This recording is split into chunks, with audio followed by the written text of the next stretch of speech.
We are live. Sound Salmons. Sound minds. What I do is prepare teachers to be administrators.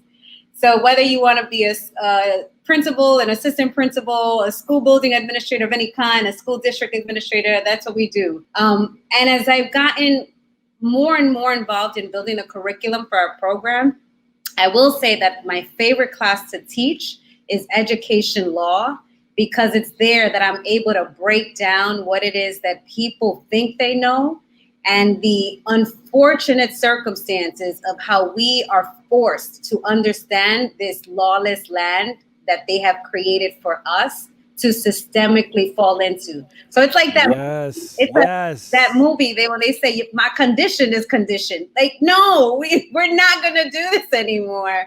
And that was the part where I recognized that if I didn't work with my students, who I adore, because I know that, yes, while they're my students, they're going to be my colleagues and I need them. After they leave our program, I'm going to need them. It doesn't stop there.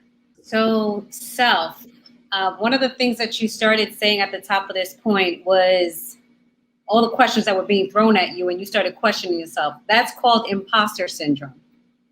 You were there because you were qualified to be there. What they're doing is doing the whole psychosis of, let's see how we can shake him up so that he shoots himself out of this opportunity. Don't let them come for you that way. And it's one of those things that, again, going back to the conditioning, right? That's just how we think. And to your point, there's so much research out there, right? If we're going to start thinking about how we can, and it's on the question, like, what advice do you have for those who are not in your classroom, right? That level of cultural relevancy is so important. If you are a white man or woman and you do not know your community, then get out and get to know it. The bodegas need to be in it. The shoemaker needs to be in it. The bakery, the cab service prior to Uber and Lyft. The bus driver that stops at that bus. Why? Because they're the ones that see these kids coming in and off the communities, the train stations, the bus stops. They're the ones whose faces they're going to constantly remember. That's called community. Just because you don't live there doesn't mean you're not a part of it. Bring them in.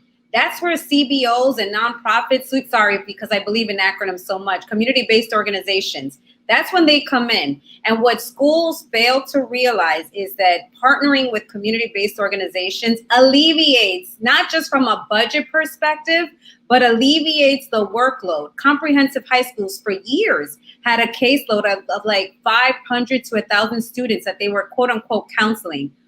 Who says one person can actually do that? Where do they do that at? So what you should be doing is bringing in the community-based organizations to assist, because they are trained to have social workers, school psychologists, and any supported services that you need inside your school. In addition to that, the schools then alleviated to use that budget into something like new curriculum. Invest in the work that actually will teach them. Stop trying to put a Band-Aid on things that don't necessarily always need a Band-Aid. They need surgery. We need to completely unpack what you have delivered to us. Break down and rebuild.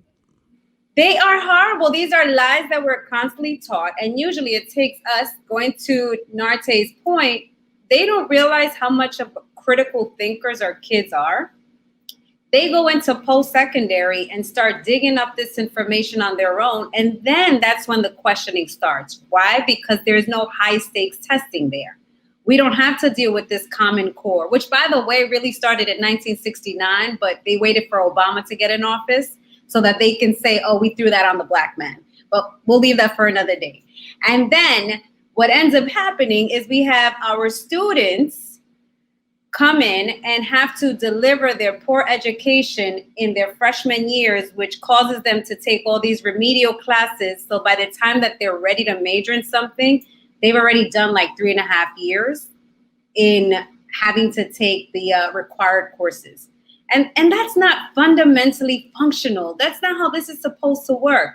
Everywhere outside of the US, our students do not pay for education the way that we do. And yet we're constantly being compared to them. We have something called the TIMSS report.